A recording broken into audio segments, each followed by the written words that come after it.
All right, we're back. Unfortunately, we don't have newspapers. Yeah, You know, they're on a newspapers break. are on holiday. Yeah. Lucky them. I know, right? But there's news. There is Lots news. of it. Yeah. Online news. All right, Kojo, what do we have? Let's have a look at myjoyonline.com. And this morning, 59 inmates of Nsawam prisons enrolled in UCC's distant learning program. This is quite an innovation for our part of the world. We'll talk about it in a minute. Let's go through some more headlines.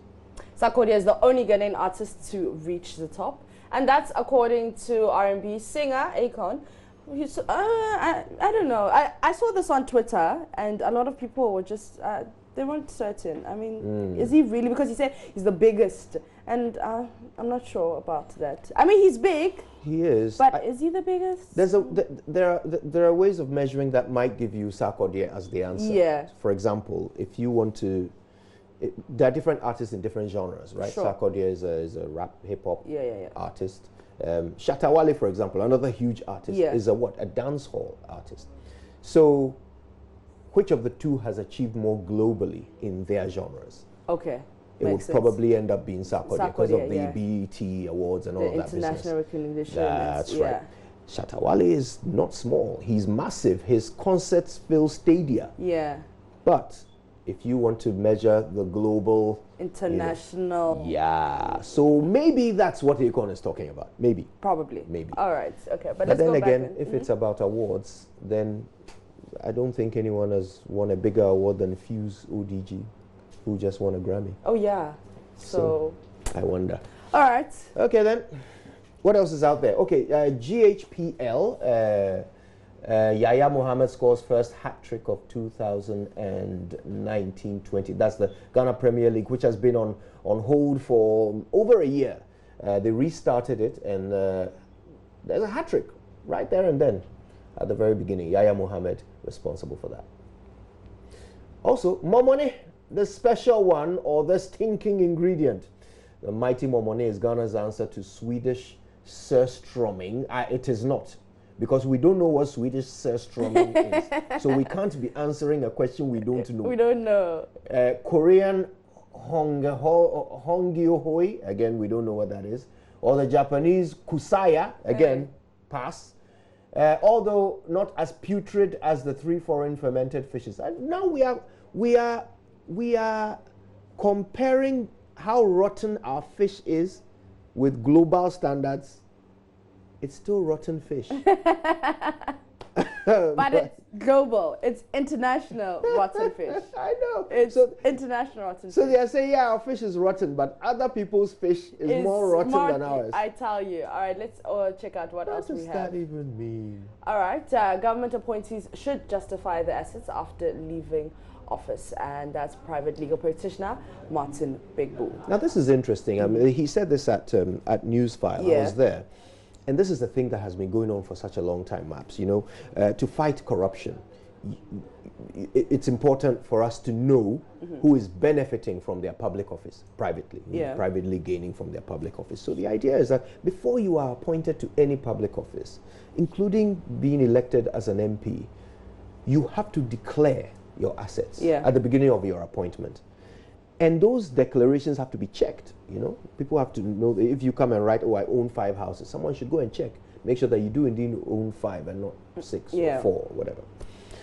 And we need to be able to check what you've declared regularly, so that you don't, if you suddenly become rich while you're in public office, then because while you're in public office, you're not supposed to do private business anyway. That's our law in Ghana. Okay. Yeah. So if you own a law firm and you become a public official, you are not supposed to be running that law firm. Okay.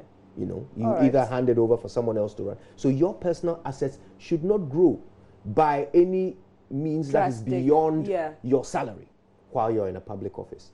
And this is the case everywhere in the world. That's the simplest, easiest way to check corruption. But here in Ghana, we've had a problem with it. The current law says every official must declare their assets, put it in an envelope, and go and give it to the Auditor General. And that's it. End of story. The only time that envelope will be opened is if somebody brings a case against you and you are being investigated for corruption. Then a designated official can open it and see what's in there. All right? Okay. So, in essence, you could put a blank piece of paper in an envelope and give it to the Auditor General. And as long as you never have a case against you, nobody will know yeah. your assets. Okay. So now, there are calls for the law to be strengthened. And more importantly, what they're going to do now is, and the Attorney General has heard these calls and is trying to do something about it. So now, when you get appointed, you declare your assets at the end of every year you're in office. Okay. Okay. Or latest by the end of January the following year. So every year you declare. Now, when you declare the assets, the head of Shraj will go and check, verify the assets to make sure that, yeah, this is actually what's happening. Exactly. Okay, this is what you have. Exactly. Yeah. Then, and here's the best part, anybody can request to see the assets you've declared. Okay. Yeah, you just have to state a reason.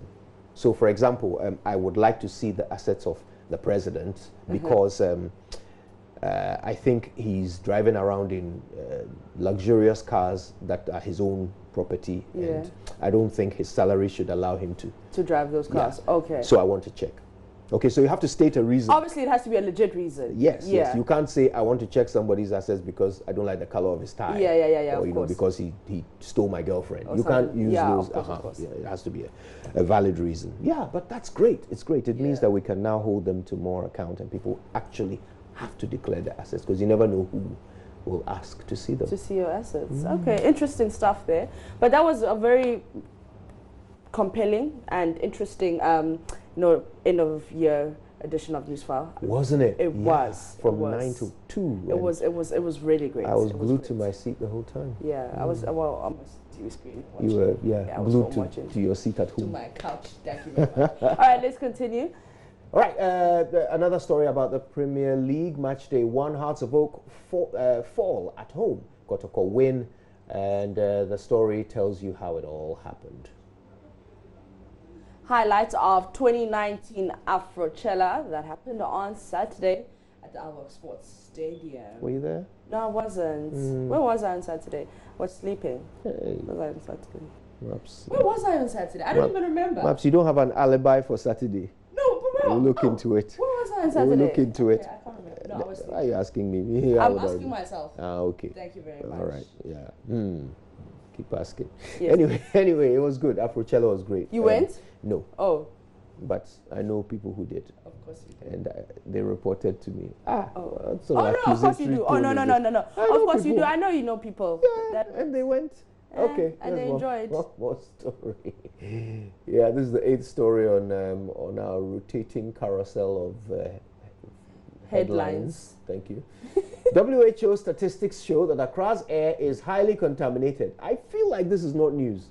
But we know this. Yes, Accra is one of the most polluted cities in the world. And excuse me, Agboboloshi. Agboboloshi. Yeah, it's Agboboloshi, right? Nice work. I'm impressed. Yeah. We're getting there. Yeah, I mean, it's the most toxic place in the world. Yeah. So it's also the place where most of our food is sold in Accra. Most of our food comes through Agboboloshi. Oh, really? Yes. Okay, that's I didn't. Oh. Yeah. Then that's terrible. It's horrible.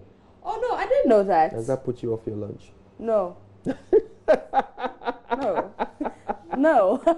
Still gotta eat. Girls gotta eat. I mean, What was I thinking? Yeah. So in SA we have this proverb. Let me directly translate it. We don't know how the pig got fat. And we don't know what killed, like it didn't die. Pigs are fat and then they eat like everything. So what couldn't kill the pig, it won't kill you too, type of thing. So it's like, we don't know how the pig got fat and it like hasn't died. So you don't worry, eat whatever. Say it in the original language. Okay, I'm coming. Asaz Oguti, oh gosh. You see, the thing is that it's not my language. Someone else's. I know, I'm saying that, like, because it's Zulu. I'm not Zulu. Do you understand? So I'm Sutu. Yeah, so I have to, like, calculate. Bring it back up. Yeah. So by the end of the show today, we are going to learn how to say that proverb in Zulu. Okay. That's a promise, right? Sharp. Yes. No problem. Maps is going to dig it out of her archives for us. Sure. All right. So do we have more online reviews? Okay, what's our top story, Kojo? Current asset declaration regime is a toothless bulldog, according to CDD.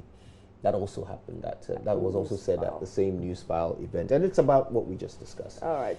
Same thing. And BBC, rush hour bomb kills dozens in Somali capital. Well, at least 76 people were killed by a massive vehicle bomb this during morning rush. Okay. Notable African deaths of 2019. I went through some of them. We have what's this? Zimbabwean. Yes, the first one, musician. Well, Oliver. This one's the musician. This is the Zimbabwean, musician. Oliver Mtukudzi. Mtukudzi. Yeah. Mtukudzi. Yes. We've got an Algerian singer. I mean, some notable deaths. We have Ahmed Hussein Swale, our colleague. Bisi Silva. Who's that? Nigerian art curator. Oh, died at 56. That's very sad. All right. So the ex-president of the Seychelles died at 83. Yeah. Dorothy Masuka, who is also Zimbabwean-born South African jazz singer. Caroline, who's a Kenyan human rights activist. Who's this? This is Chris Kantai, Kenyan hip-hop singer.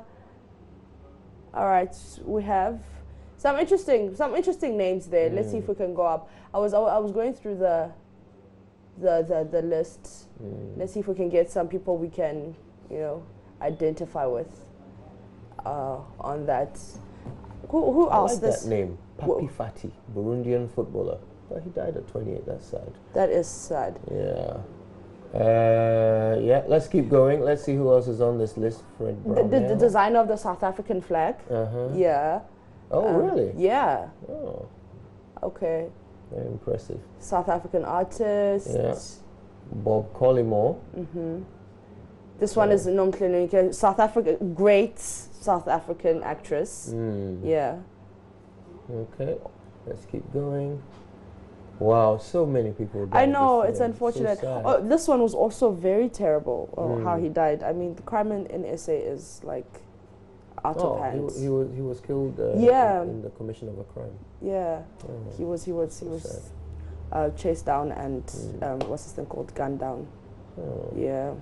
He was chased, yeah. Yeah, 6-year-old Burundian YouTube star died. Oh, wow. That's just heartbreaking. That's terrible. Wow. This one is also another terrible death. Yes. You heard about it? Yes, I read about it. Yeah. It was shocking to learn the details. Yeah, and it sparked, the whole "Am I next?" movement. Am I the next person to die in the hands of a man? As a woman, am I the next person who will be in my own house and my father, boyfriend, husband will kill me? Am I the next woman to die? Basically at the hands of a man. Yeah. So, I mean, but you're in Ghana, you don't have to worry about that. No. Hey, but there are men in Ghana. The presence of men is what puts women's lives in danger? Something like that. Okay. I mean, you see, the thing is that you can be my husband. Today you're my husband, right? And then tomorrow you're the one who's responsible for my death. Yeah, because you murdered. Some men face too, is it not? Yes, it is. And unfortunately, it's not talked about that much. But I mean, society has allowed the men to just do whatever they want to do. That is true. Yeah, so now... That is true. Men get away with a little too much. Yeah. DJ Arafat. Let's keep going. Let's see who else there is. Oh, yeah. In September, Robert Mugabe passed away. And that one certainly... shook the world. It did. Yeah. It did. We had Chester Williams, South African former rugby player. In October, let's see, Isaac Promise, who's a footballer, and Legumbi, South African actor. Let's see, who else do we have? Kolani Gwala, South African broadcaster, huge, great broadcaster. And in December, we had the South African gang boss, Rashid, who died there. I mean, he's like one of the biggest. Gang bosses. And then he was killed, man. That's very sad. Yeah, all right. Well, unfortunately, we thank God for how far He has brought us. A lot of people couldn't see this day. Some died this morning, and we're still here. So we're just grateful for life, really. Absolutely. Yeah, and we pray that 2020 we enter and we shall see it. Yeah. And we wish the same for our viewers, that 2020 you'll see 2020, it's the true. end of 2020 and into 2021. 21. And we really do need to pray for each other. You know, if you're religious, please pray for each other. Because look, these people, this long list of people who died last year, on the 1st of January 2019, none of them knew that they had just started their last year on earth. Yeah. You know, we never know when it's going to happen. So let's always pray for each other. Yeah, none of them knew they were starting the last year of their life. Yeah. Yeah. You know? That's, I mean, Tyler, you never know. Yeah. Each day you pass your death day. All right. Yeah. So don't wait to tell that special person that important thing. You need to tell them. All right. Can I say it before? Oh, Kojo, you mean so much to me. Like, you're like so special. Please, let's go for sports before this girl gets carried away.